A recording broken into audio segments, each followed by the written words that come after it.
আসসালামু আলাইকুম। এটিএন বাংলা সংবাদে সবাইকে স্বাগত জানাচ্ছি তনুজা দাস। শুরুতে জানিয়ে দেব সংবাদ শিরোনাম। 21শে আগস্ট গ্রেনেড হামলা মামলায় তারেক রহমান বাবর সহ সব আসামিকে খালাস দিলেন হাইকোর্ট। চার্জশিট ও বিচারিক আদালতের রায় বাতিল।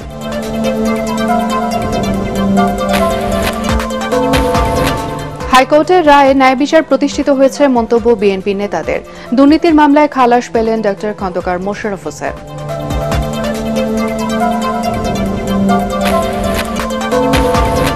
বিরোধী দলকে দমিয়ে রাখলেও গত ১.৫ দশকে মত প্রকাশে বড় ভূমিকা রেখেছে সিপিডি।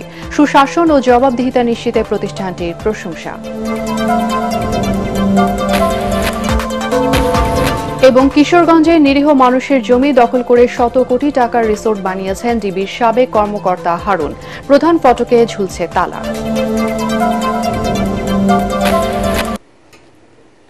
শুনছিলেন সংবাদ শিরোনাম, এবারে বিস্তারিত। বহুল আলোচিত 21শে আগস্ট গ্রেনেড হামলা মামলায় বিএনপির ভারপ্রাপ্ত চেয়ারম্যান তারেক রহমান এবং সাবেক স্বরাষ্ট্র প্রতিমন্ত্রী লুৎফুজ্জামান বাবর সহ সব আসামিকে খালাস দিয়েছেন হাইকোর্ট। দুপুরে বিচারপতি এ.কে.এম. আসাদুজ্জামান ও বিচারপতি সৈয়দ এনায়েত হোসেনের দ্বৈত বেঞ্চ এ রায় দেন। আসামি পক্ষের আইনজীবীরা বলছেন, 21শে আগস্ট গ্রেনেড হামলার মামলা এবং বিচারিক আদালতের রায়টি ছিল রাজনৈতিক উদ্দেশ্য প্রণোদিত। আরও জানাচ্ছেন তরিক ইসলাম।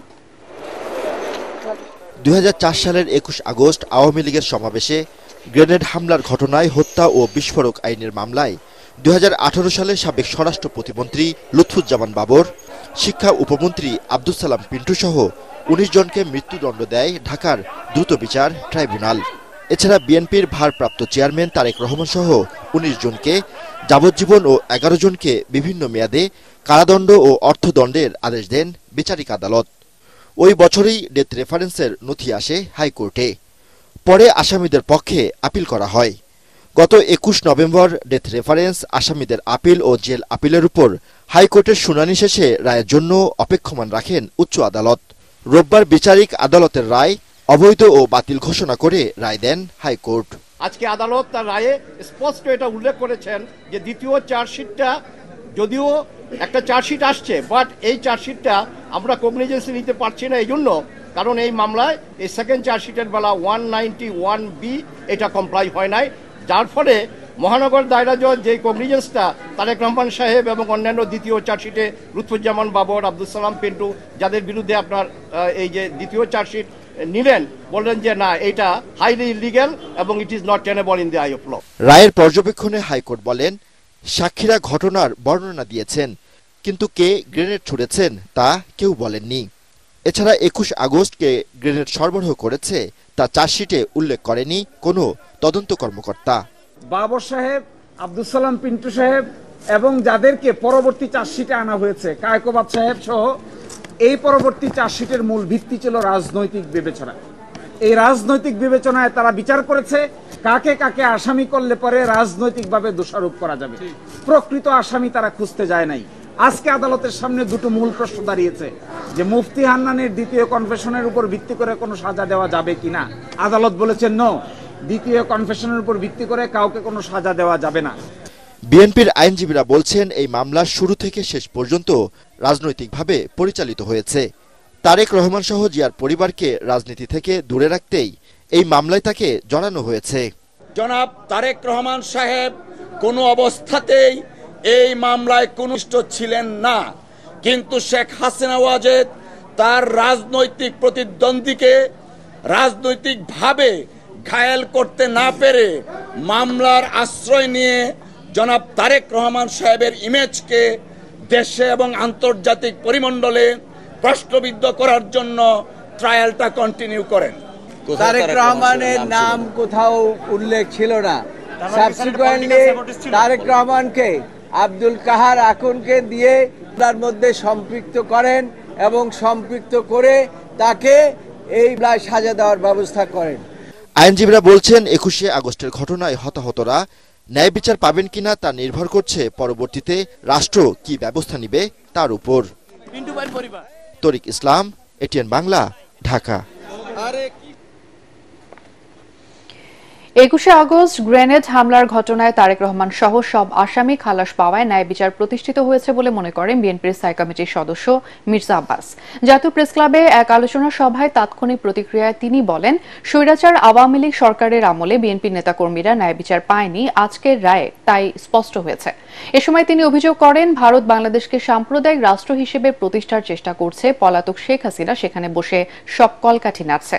ভারত নিজ স্বার্থে অতীতে বাংলাদেশকে সহযোগিতা করেছে দাবি করে মির্জা আব্বাস বলেন, এখন আবার তারা বাংলাদেশের স্বাধীনতা সার্বভৌমত্বের দিকে চোখ তুলে তাকিয়েছে, এবার দেশের মানুষ তা হতে দেবে না।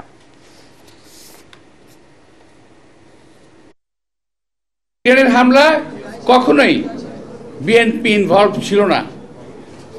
একটা বিদেশি শক্তি এই অপকর্মটা করে দেশ নেতৃত্ব খালেদা জিয়া এবং আমাদের নেতা তারেক, আজকের বিএনপির অ্যাক্টিং চেয়ারম্যান, ওনাকে ফাঁসাতে চেয়েছিল। এবং ফাঁসাতে চেয়েছিল না শুধু, একটা ভুল মিথ্যা মামলা তৈরি করে সাজানো একটি গল্প তৈরি করে সেই গল্পের উপরে ভিত্তি করে তাকে সাজাও দিয়ে দিয়েছিল। বিগত দিনগুলোতে আমরা ন্যায় বিচার পাই নাই। লুকায়িত কিছু লোক আছে, কিছু নতুন জুটেছে, আবার আগেও ছিল, নতুন জুড়েছে।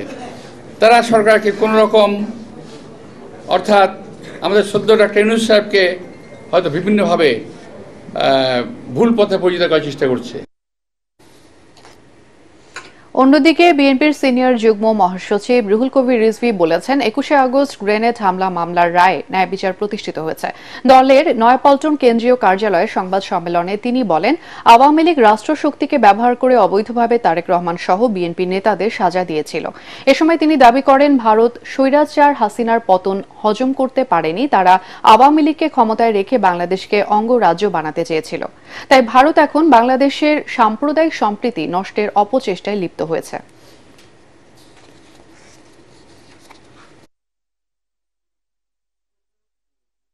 যারা তারেক রহমানকে এবং বিএনপির অন্যান্য নেতৃবৃন্দকে মানে জোর করে রাষ্ট্রশক্তি দিয়ে তারা সেটিকে করবে, কি বলে যে তাদের উপর তারা সাজা দিবে, শাস্তি দিবে, এটাই ছিল তাদের উদ্দেশ্য। আমি বলবো যে ন্যায় বিচার হয়েছে, যথার্থ বিচার। আমি মনে করি যে আপিল বিভাগ যথার্থ বিচার করেছেন, ন্যায় বিচার হয়েছে এবং আমরা দীর্ঘদিন রাজনৈতিক সংগ্রাম এবং ন্যায় বিচারের জন্য যে সংগ্রাম করেছি তার কিছুটা হলেও আজকে প্রতিফলন। এদিকে দুর্নীতির মামলায় খালাস পেলেন বিএনপির স্থায়ী কমিটির সদস্য ও সাবেক স্বাস্থ্যমন্ত্রী ড খন্দকার মোশাররফ হোসেন। দুপুরে ঢাকার বিশেষ জজ আদালত ৮-এর বিচারক মোহাম্মদ মঞ্জুরুল হোসেনের আদালত এ রায় ঘোষণা করেন। এ সময় ড খন্দকার মোশাররফ হোসেন আদালতে উপস্থিত ছিলেন। পরে তিনি অভিযোগ করেন, হয়রানির উদ্দেশ্যেই এই মামলা করেছিল দুদক। এ সময় মোশাররফ হোসেনের আইনজীবী বলেন, অবৈধ সম্পদের মিথ্যা অভিযোগ নিয়ে রাষ্ট্রপক্ষ কোনো তথ্য প্রমাণ দিতে পারেনি, তাই আদালত খালাস দিয়েছেন। এর আগে জানা আয়ের বাইরে সম্পদ অর্জন ও সম্পদের তথ্য গোপনের অভিযোগে 2008 সালে খন্দকার মোশাররফ হোসেনের বিরুদ্ধে মামলাটি দায়ের করে দুদক। এই মামলায় একই বছরের নভেম্বরে অভিযোগপত্র দাখিল করা হয়। 111 এর সময় যে -2 এবং বিরাজনীতিকরণের ঘোষিত নীতির অংশ হিসাবে এটা করেছে। আমাদেরকে অন্যায়ভাবে গ্রেফতার করেছে, মিথ্যা মামলা দিয়েছে এবং তা এখন পর্যন্ত আমরা কিন্তু হয়রানি আমরা শিকার হয়েছি। বিগত যে স্বৈরাচার সরকার তারাও এই সুযোগগুলো নিয়েছে। যে এই মামলাগুলো যে উদ্দেশ্য প্রণোদিতভাবে করা হয়েছিল অরক্ষণীয় বিষয়বস্তু নিয়ে, অগ্রহণযোগ্য তথ্য নিয়ে, সেটা এখানে প্রমাণ করতেছে। একবার একই বিষয় নিয়ে একটা মামলা মানি লন্ডারিং, আবার একই বিষয়বস্তু নিয়ে সম্পদের মামলা। এই যে দীর্ঘ সময়ে নিগৃহীত হয়েছি, হয়রানির শিকার হয়েছি, আমি আইনজীবী হিসাবেও বলবো ওই প্রক্রিয়া যারা যারা জড়িত আছে তাদের প্রতি আমরা ধিক্কার জানাই। সংবিধান থেকে তত্ত্বাবধায়ক সরকার ব্যবস্থা বাতিলের রায়ের বিরুদ্ধে দায়ের করা পৃথক 3টি রিভিউ আবেদনের শুনানি হবে আগামী 19 জানুয়ারি। বিএনপি ও জামাতের 1 মাস সময় আবেদনের পরিপ্রেক্ষিতে এই দিন ধার্য করেছেন আপিল বিভাগ। সকালে প্রধান বিচারপতি ড সৈয়দ রিফাত আহমেদের নেতৃত্বাধীন 6 সদস্যের আপিল বিভাগ শুনানির জন্য এই দিন ঠিক করেন। এর আগে সকালে বিএনপির পক্ষে আইনজীবী জয়নুল আবেদিন 1 মাস সময় আবেদন করেন। এ সময় জামাত ইসলামও আবেদন করেন আদালতে। তত্ত্বাবধায়ক সরকার ফিরিয়ে আনতে 3টি পৃথক রিভিউ আবেদন দায়ের করেন বিএনপি মহাসচিব মির্জা ফখরুল ইসলাম আলমগীর, জামাত ইসলামীর সেক্রেটারি জেনারেল অধ্যাপক মিয়া গোলাম পরওয়ার এবং সুজনের সম্পাদক ড বদিউল আলম মজুমদার। সরকারি সেবা নিয়ে জনগণ সন্তুষ্ট নয় বলে মন্তব্য করেছেন জনপ্রশাসন সংস্কার কমিশনের চেয়ারম্যান আব্দুল মুঈদ চৌধুরী। ভূমি ও রেজিস্ট্রি অফিসে সবচেয়ে বেশি দুর্নীতি হয় বলেও জানান তিনি। সচিবালয়ে জনপ্রশাসন সংস্কার কমিটির বৈঠক শেষে তিনি এসব কথা বলেন। বিসিএসে ক্যাডার শব্দ বাদ দেওয়ার সুপারিশ করা ও জেলা প্রশাসক নাম পরিবর্তন হতে পারে বলে জানান জনপ্রশাসন সচিব। দুর্নীতিগ্রস্তদের শীর্ষ পদ থেকে সরিয়ে দেওয়া নিয়ে বৈঠকে এসব আলোচনা হয়। সরকারি চাকরিজীবীরা কোনো রাজনৈতিক বক্তব্য বা কর্মসূচিতে অংশ নিতে পারবে না বলেও জানান তারা। কয়েকটা অফিস সম্পর্কে মানুষের একেবারে নেগেটিভ ধারণা, এগুলো আপনারা জানেন, আমি উল্লেখ করতে চাই না, তবু দু একটা বলতে হয়।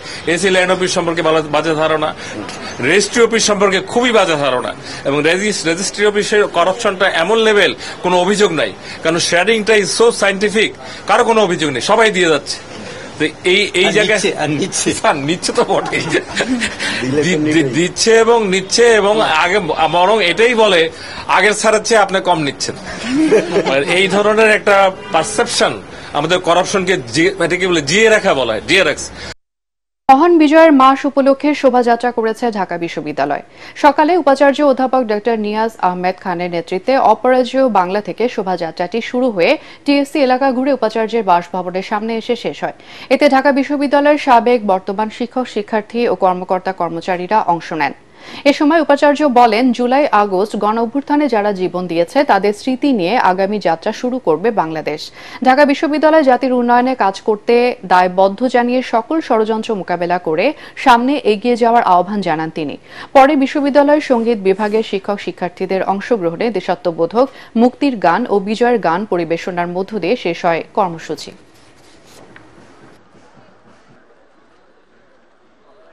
এই গণ অভ্যুত্থানের পরিপ্রেক্ষিতে আমাদের এখন দায় এবং দায়িত্ব অনেক বেড়ে গেছে। আমাদের পিছনে যাবার আর কোনো পথ নেই। সবাইকে নিয়ে আমরা এই বিজয় মাসের শুরুতে অঙ্গীকার করছি, সবাইকে নিয়ে আমরা আমাদের দেশটাকে এগিয়ে নেব, যার যার পর্যায় থেকে তার দায়িত্ব পালন করব। মহান স্বাধীনতা যুদ্ধে সেনাবাহিনীর খেতাবপ্রাপ্ত বীর মুক্তিযোদ্ধা সেনা সদস্য ও শান্তিকালীন পদকপ্রাপ্ত সেনা সদস্যদের সংবর্ধনা ও পদক দিয়েছেন সেনাবাহিনীর প্রধান জেনারেল ওয়াকারুজ্জামান। সশস্ত্র বাহিনী দিবস উদযাপন উপলক্ষে ঢাকা সেনানিবাসের আর্মি মাল্টিপারপাস কমপ্লেক্সে আয়োজিত সংবর্ধনা অনুষ্ঠানে খেতাবপ্রাপ্ত ও বীর মুক্তিযোদ্ধা সেনা সদস্য এবং তাদের পরিবারের সদস্যদের সাথে কুশল বিনিময় করেন সেনাপ্রধান। অনুষ্ঠানে 2023-24 অর্থবছরে শান্তিকালীন বিভিন্ন বীরত্বপূর্ণ কাজের স্বীকৃতি হিসেবে 5 জনকে সেনাবাহিনী পদক এসবিপি, 5 জনকে অসামান্য সেবা পদক ওএসপি এবং 18 জনকে বিশিষ্ট সেবা পদক সহ 28 জন সেনা সদস্যকে পদক পরিয়ে দেন জেনারেল ওয়াকারুজ্জামান।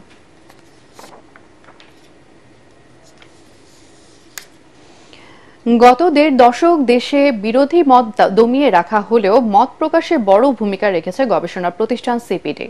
সুশাসন ও জবাবদিহি নিশ্চিতে প্রতিষ্ঠানটির প্রশংসা করেন বিশিষ্টজনরা। তারা বলেন, স্বৈরাচারের পতন হলেও দায়িত্বশীল ভূমিকায় যারা এসেছেন তাদের অনেকেই মনস্তাত্ত্বিক পরিবর্তন হয়নি। সিপিডির 30 বছরের পথ চলা বিষয়ক এই অনুষ্ঠানে ভিডিও বার্তায় ন্যায়সঙ্গত সমাজ প্রতিষ্ঠায় আগামীতে সিপিডিকে জোরালো ভূমিকা রাখার আহ্বান জানান প্রধান উপদেষ্টা ড মোহাম্মদ ইউনূস। আরও জানাচ্ছেন খায়রুল ইসলাম। 90 পরবর্তী দেশের রাজনীতি যখন একে অন্যের মুখ না দেখার, তখন বস্তুনিষ্ঠ গবেষণায় centre for policy dialogue CPD হয়ে ওঠে মুক্ত আলোচনার অন্যতম প্ল্যাটফর্ম। 30 বছরের পথ চলার সেই গল্পই তুলে ধরে প্রতিষ্ঠানটি।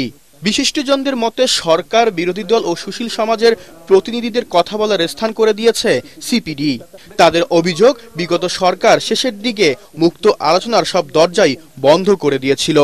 এমনকি দায়িত্বশীলরা সিপিডির আলোচনাতেও অংশ নিত না। ভবিষ্যতে আমাদের দেশে একটা গণতান্ত্রিক পরিবেশ থাকবে, যাতে সিপিডি খুবই নির্ভয়ে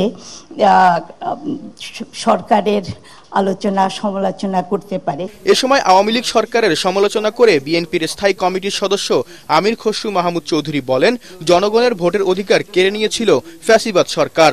ক্ষমতাকে টিকিয়ে রাখতে পরে সব অধিকারী কেড়ে নেয় স্বৈরাচাররা। স্বৈরাচার পতন হলেও দায়িত্বশীলদের মননে এখনো পরিবর্তন আসেনি বলে মনে করেন সাংবাদিক মাহফুজ আনাম।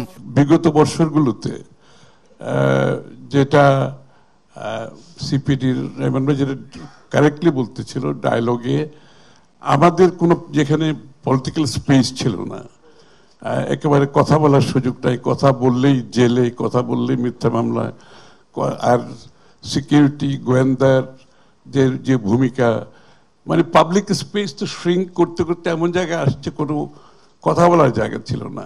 এক ভিডিও বার্তায় সিপিডির কাজের প্রশংসা করেন প্রধান উপদেষ্টা ডক্টর মুহাম্মদ ইউনুস। ন্যায়সঙ্গত সমাজ প্রতিষ্ঠায় জোরালো ভূমিকা রাখার আহ্বান জানান তিনি। অনুষ্ঠানে গবেষণাধর্মী প্রতিষ্ঠানটির ৩০ বছরের পথ চলার নানা চ্যালেঞ্জের কথা তুলে ধরেন বক্তারা। খায়রুল ইসলাম, এটিএন বাংলা, ঢাকা। কিশোরগঞ্জের মিঠামইনে নিরীহ ও সংখ্যালঘু পরিবারের জমি দখল করে শত কোটি টাকার প্রেসিডেন্ট রিসোর্ট বানিয়েছেন পলাতক সাবেক ডিবি প্রধান হারুনুর রশিদ। ছাত্র জনতার বিপ্লবের পর এটি কার্যত পরিত্যক্ত। পুলিশে চাকরি করে কিভাবে কোটি কোটি টাকার মালিক হলেন হারুন তা জানতে চান এলাকাবাসী।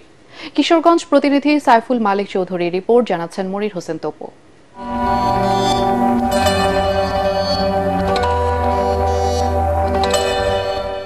নেই ব্যস্ততা, আলোকসজ্জা ও দামি গাড়ির বহর, নামে না হেলিকপ্টারও। শত কোটি টাকার প্রেসিডেন্ট রিসোর্টটি পড়ে আছে এভাবেই। কিশোরগঞ্জের মিঠামইনে ৪০ একর জমিতে হাওর ঘেঁষা এই বিলাসবহুল প্রমোদশালার মালিক পুলিশের আলোচিত ও সমালোচিত কর্মকর্তা হারুনুর রশিদ।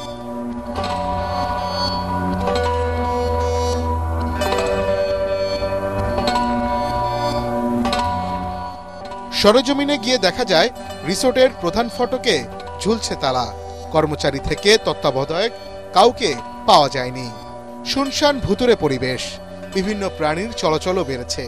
অথচ স্থানীয়দের ভাষ্য, কিছুদিন আগেও সাবেক মন্ত্রী, এমপি, পুলিশ প্রশাসন, অভিনয় শিল্পী সহ ধর্নাঢ্যদের পদচারণায় গমগম করত রিসোর্টটি। ডিবি হারুন প্রেসিডেন্ট রিসোর্ট করতে গিয়া অনেকের জায়গা জমি এবং এর ভিতরে আমার দাদার সম্পত্তি ছিল অনেক। আমার দাদার নাম শ্রীকান্ত দাস। সম্পত্তি নিয়ে সে জোরপূর্বক এখানে জায়গা দখল করে প্রেসিডেন্ট রিসোর্ট করছে। সব কিছু লুটপাট এবং হাজার হাজার কোটি টাকা এরা উধাও করে নিয়ে গেছে, কিন্তু আমরা নির্ভয় কোনো কথা বলতে পারছি। স্থানীয়রা অভিযোগ করেন, ভয় দেখিয়ে অনেকের জমি দখল করে রিসোর্টটি নির্মাণ করেছিলেন হারুনুর রশিদ। আমার একটা জায়গা আছে প্রেসিডেন্ট রিসোর্টে, ওই জায়গাটা ডিবি হারুনে অনেকদিন ধরে দখল করে রাখছে, আমি যেতে পারি নাই। ৫ আগস্ট ছাত্র জনতার অভ্যুত্থানে পতন হয় শেখ হাসিনার। আওয়ামী লীগের অনেক নেতার মতো লাপাত্তা হারুনুর রশিদও। প্রেসিডেন্ট রিসোর্টটির ব্যবস্থাপনা পরিচালক হিসেবে দেখভাল করতেন হারুনের ছোট ভাই ডাক্তার Shahriar. Monir Hossain Tapu, ATN Bangla. BNP chairperson Begum Khaleda জিয়ার বিরুদ্ধে নাইকো দুর্নীতি মামলার পরবর্তী সাক্ষ্য গ্রহণ হবে ৬ জানুয়ারি। সকালে বিশেষ জজ আদালতে এই মামলার সাক্ষ্য গ্রহণ শেষে নতুন তারিখ ঘোষণা করেন বিচারক। এ পর্যন্ত ২৮ জনের সাক্ষ্য গ্রহণ শেষ হয়েছে। আদালতে আইনজীবীরা জানান, এখনো পর্যন্ত একজন সাক্ষীও খালেদা জিয়ার বিরুদ্ধে সাক্ষ্য দেয়নি। ২০০৭ সালে দুদকের তখনকার সহকারী পরিচালক মোহাম্মদ মাহবুবুল আলম তেজগাঁ থানায় খালেদা জিয়া সহ ৫ জনের বিরুদ্ধে মামলাটি করেন। কানাডিয়ান প্রতিষ্ঠান নাইকোর সঙ্গে অস্বচ্ছ চুক্তির মাধ্যমে রাষ্ট্রের আর্থিক ক্ষতি সাধন ও দুর্নীতির অভিযোগে এই মামলা করা হয়।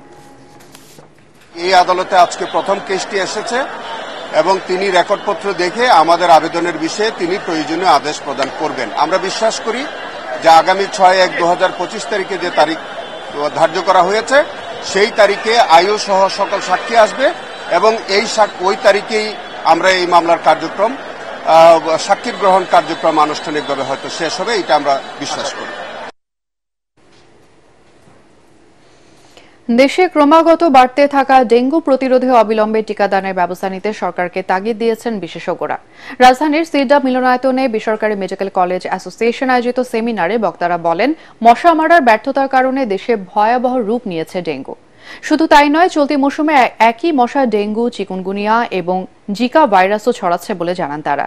এবছর এখনো পর্যন্ত ডেঙ্গুতে ৪৬৫ জন মারা গেছেন জানিয়ে বিশেষজ্ঞরা বলেন, সরকার এবং জনগণ এই ব্যাপারে সচেতন না হলে ডেঙ্গুর প্রকোপ আরও বাড়বে। অনেকগুলো দেশে প্রায় লাখখানেক লোকের উপর একটা ট্রায়াল হয়েছে। এখন সেটা WHO অ্যাপ্রুভড, ইউরোপীয় ইউনিয়নে অ্যাপ্রুভড, WHO তে কিছুদিন আগে অ্যাপ্রুভড হয়েছে। ইন্দোনেশিয়াতে এটা 6 বছর থেকে 45 বছর বয়সে ওদেরকে দেওয়া হচ্ছে এবং ব্রাজিলও দেওয়া হচ্ছে। বাংলাদেশি টাকা 8-10 হাজার টাকার মতো হবে। আমরা মনে করছি যে যেভাবে অনাকাঙ্ক্ষিত মৃত্যু হচ্ছে, এরকম একটা ভ্যাকসিন আমাদের দেশে যাতে গভর্নমেন্টের অ্যাপ্রুভেল বা একটা কিছু আপনাদের মাধ্যমে বলতে চাচ্ছি। এবং 2 দিন ও রাতে ঘুমানোর সময় মশারি অবশ্যই ব্যবহার করতে হবে এবং বাড়ির ভিতরে এবং আশেপাশে আঙিনা সবসময় পরিষ্কার রাখতে হবে। অনেক সময় ফুলের টবে পানি দেয় কিন্তু পানি একটু রয়ে যায়, সে পানির মধ্যে 1 চামচ পানির মধ্যেও ডেঙ্গু মশা কিন্তু ডিম পাড়তে পারে। এবং কমোডগুলা যেন 3 দিনের বেশি ওপেন না থাকে, এটাও খুব ইম্পর্টেন্ট। এবং ঘরে যেন পর্যাপ্ত সূর্যের আলো প্রবেশ করে এবং অ্যাকোয়ারিয়াম, অনেকে অ্যাকোয়ারিয়াম খুব মেনটেন করেন এবং সেখানেও 3 দিনের বেশি পানি থাকলে সেখানে মশা গ্রো করবে। সময় এসেছে কম্প্রিহেনসিভ ওয়েতে এটাকে ভেবে দেখা, এবং সেই ভাবনাটা হয়তো আমার রাউন্ড দিয়ে সারা বছরের জন্য ভাবনা। একসময় আমরা মার্চ এপ্রিলে বর্ষার সময় ভাবতাম ডেঙ্গু আসবে, ডেঙ্গু এসেছে। এখন আমরা যখন ডেঙ্গু বিহীন জীবনযাপন করার কথা ছিল, সেই সময় আমরা ডেঙ্গু মহামারীতে রাষ্ট্রকে বিপর্যস্ত হচ্ছে। এবারে আল আরাফা ইসলামী ব্যাংক অর্থ সংবাদ।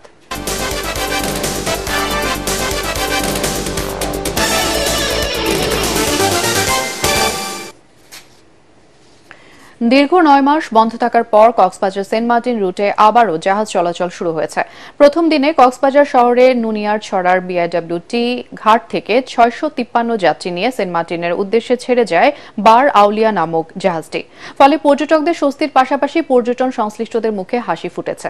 প্রতি বছর সরকারের পক্ষ থেকে অক্টোবর থেকে মার্চ পর্যন্ত 6 মাস টেকনাফ সেন্ট মার্টিন এবং কক্সবাজার সেন্ট মার্টিন নৌ রুটে জাহাজ চলাচলের অনুমতি দেওয়া হয়।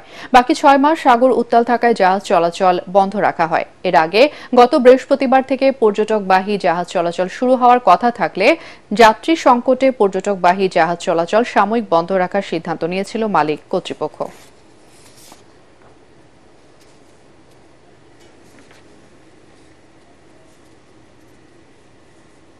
এবার সন্ধানী লাইফ ইন্স্যুরেন্স আন্তর্জাতিক সংবাদ।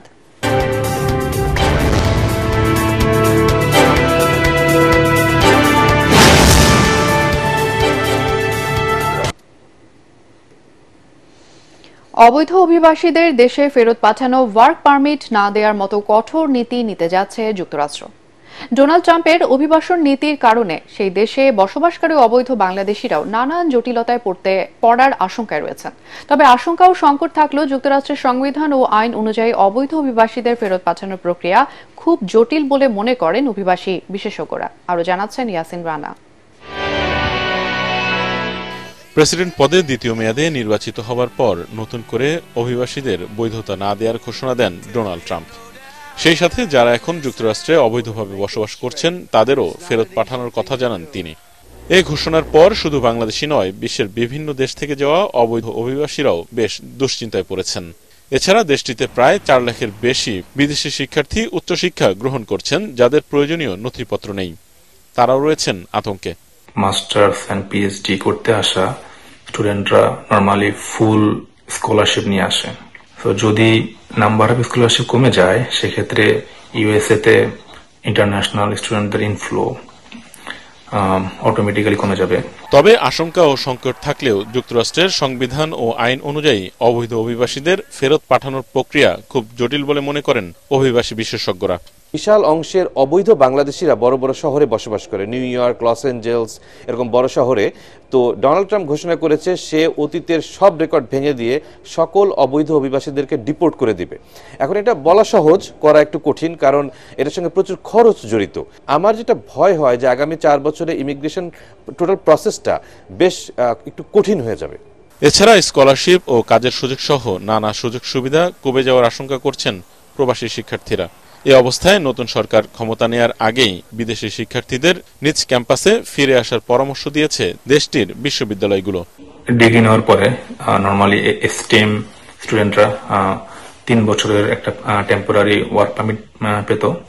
এখন যদি ট্রাম্প এসে এই ডিগ্রির পরে 3 বছর যে ওয়ার্ক পারমিটটা দেওয়ার প্রসেস ছিল ওটা যদি লিমিটেড করে দেয়, তাহলেও আপনার ইউএসএ তে স্টুডেন্ট আসা কমে যাবে। যে গত 4 বছর বাংলাদেশ থেকে যারা ইন্টারন্যাশনাল স্টুডেন্ট হিসেবে গিয়েছিল এবং তারা যদি কোনো সরকারি বেনিফিট নিয়ে থাকে যেটার জন্য সে এলিজিবল না, তারা ঝামেলার সম্মুখীন হবে আগামী 4 বছরে। বিভিন্ন দেশ থেকে অ্যাসাইলাম নেয়া মেক্সিকো সীমান্ত দিয়ে অবৈধ প্রবেশ বন্ধে যুক্তরাষ্ট্র আরো কঠোর হবে, এমনটাই মত বিশেষজ্ঞদের। মেক্সিকো আমেরিকান যে বর্ডারটা এটা একেবারে ক্লোজড হয়ে যাবে, অলমোস্ট ক্লোজ হয়ে যাবে, কাজে অবৈধভাবে যাওয়া একেবারে কঠিন হয়ে যাবে।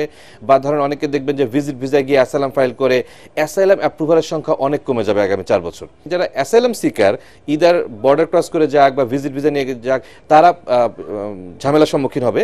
কিন্তু যারা বৈধভাবে যাচ্ছিল তাদের যেতে সমস্যা হবে না, তাদের সমস্যা হবে যাওয়ার পরে। এই সমস্যা নিরসনে বাংলাদেশের পররাষ্ট্র মন্ত্রণালয়কে যুক্তরাষ্ট্রে বসবাসরত বাংলাদেশিদের সহযোগিতা নেয়ার পরামর্শ দেন বিশেষজ্ঞরা। ইয়াসিন রানা, এটিএন বাংলা, ঢাকা। যুক্তরাষ্ট্রের কেন্দ্রীয় গোয়েন্দা সংস্থা federal bureau of investigation FBI প্রধান হিসেবে ভারতীয় বংশোদ্ভূত কাশ প্যাটেলকে বেছে নিলেন নবনির্বাচিত মার্কিন প্রেসিডেন্ট ডোনাল্ড ট্রাম্প। সবকিছু ঠিক থাকলে আগামী জানুয়ারিতে ট্রাম্প প্রেসিডেন্ট হিসেবে দায়িত্ব নেয়ার পর ওই পদে যোগ দেবেন প্যাটেল। বার্তা সংস্থা রয়টার্স জানিয়েছে, সাবেক জাতীয় নিরাপত্তা কর্মকর্তা কাশ্যপ প্রমোদকে এফবিআই প্রধান হিসেবে নিয়োগ দেওয়ার সিদ্ধান্ত নিয়েছেন ট্রাম্প। যদিও কাশ প্যাটেল নামেই তিনি বেশি পরিচিত। আগামী বছর 20 জানুয়ারি প্রেসিডেন্ট হিসেবে শপথ নেবেন ডোনাল্ড ট্রাম্প। তরুণ বিপ্লবীরা নতুন বাংলাদেশ গড়ার যে স্বপ্ন জাগিয়ে তুলেছে তা পূরণে জনগণ প্রতিজ্ঞাবদ্ধ বলে মন্তব্য করেছেন আমার দেশ পত্রিকার সম্পাদক মাহমুদুর রহমান।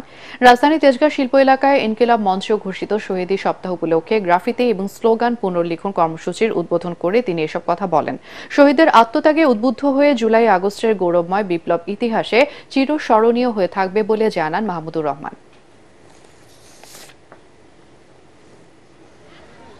আমরা লড়াই করে যাব বাংলাদেশের স্বাধীনতা অক্ষুণ্ণ রাখবার জন্য। আমরা লড়াই করে যাব হাসিনার ফ্যাসিবাদ যাতে বাংলাদেশে আর কোনোদিন ফিরে আসতে না পারে সেই জন্য আমরা লড়াই করে যাব ভারতীয় আধিপত্যবাদের বিরুদ্ধে। লড়াই করে বাংলাদেশের স্বাধীনতা অক্ষুণ্ণ রাখবার জন্য আমাদের লড়াই অব্যাহত থাকবে। 3 মাস হলেও পার্বত্য চট্টগ্রাম চুক্তি বাস্তবায়ন নিয়ে অন্তর্বর্তী সরকার সুস্পষ্ট পদক্ষেপ না নেয় অসন্তোষ জানিয়েছে পার্বত্য চট্টগ্রাম জনসংহতি সমিতি ও বাংলাদেশ আদিবাসী ফোরাম। রাজধানীর ধানমন্ডিতে আয়োজিত এক আলোচনা সভায় সংগঠন দুইটির নেতারা এই ক্ষোভ জানান। তাদের দাবি, সমতলের চেয়ে পাহাড়ে বসবাসকারী সম্প্রদায় সমতলের বাঙালিদের দ্বারা বেশি নির্যাতিত হচ্ছে। পার্বত্য চট্টগ্রাম শান্তি চুক্তি বাস্তবায়ন না হলে পাহাড়িরা তাদের অধিকার পাবে না বলে মন্তব্য করেন কবি ও সাংবাদিক শাহরাব হাসান। তাদের সুরক্ষা নিশ্চিত করতে দ্রুতই পদক্ষেপ নেওয়ার আহ্বান জানান তিনি।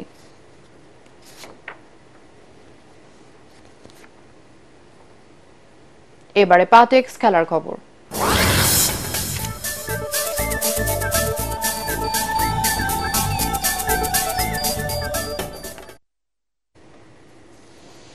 কিংস্টনে দ্বিতীয় টেস্টের প্রথম দিন শেষে 2 উইকেটে 69 রান তুলেছে বাংলাদেশ। আউটফিল্ড খেলার অনুপযুক্ত থাকায় ম্যাচ শুরু হয় 6 ঘন্টা পরে। তাতে প্রথম 2 সেশনেই মাঠে নামতে পারেনি ক্রিকেটাররা। এরপর টস জিতে ব্যাটিংয়ের সিদ্ধান্ত নেন অধিনায়ক মেহেদী হাসান মিরাজ। তবে কেমার রোচের সুইং বলের সামনে টিকতে পারেননি মাহমুদুল হাসান জয় এবং মমিনুল হক। 10 রানের মধ্যে বিদায় নেন এই 2 ব্যাটার। যদিও সাদমান ইসলামের অপরাজিত হাফ সেঞ্চুরিতে আর কোনো উইকেট হারায়নি টাইগাররা। একাধিক ক্যাচ মিস করে ক্যারিবীয় ফিল্ডাররা। আর এক প্রান্তে শাহাদাত অপরাজিত আছেন 12 রানে।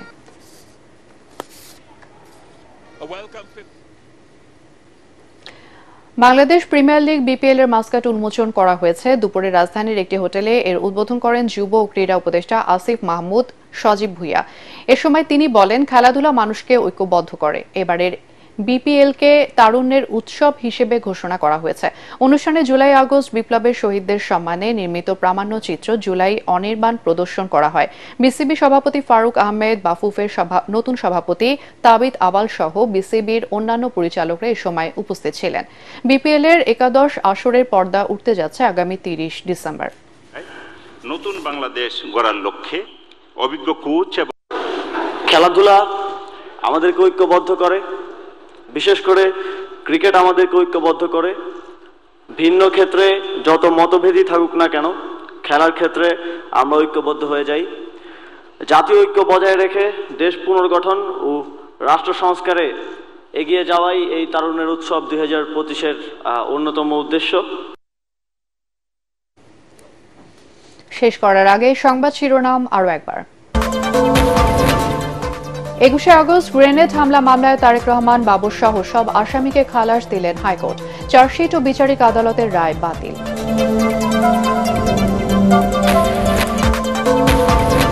হাইকোর্টের রায়ে ন্যায় বিচার প্রতিষ্ঠিত হয়েছে মন্তব্য বিএনপি নেতাদের। দুর্নীতির মামলায় খালাস পেলেন ডক্টর খন্দকার মোশাররফ হোসেন।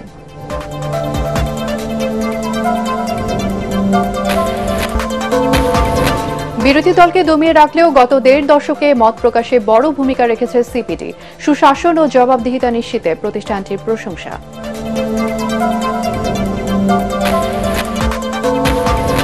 এবং কিশোরগঞ্জের নিরীহ মানুষের জমি দখল করে শত কোটি টাকার রিসোর্ট বানিয়েছেন ডিবির সাবেক কর্মকর্তা হারুন। প্রধান ফটকে ঝুলছে তালা।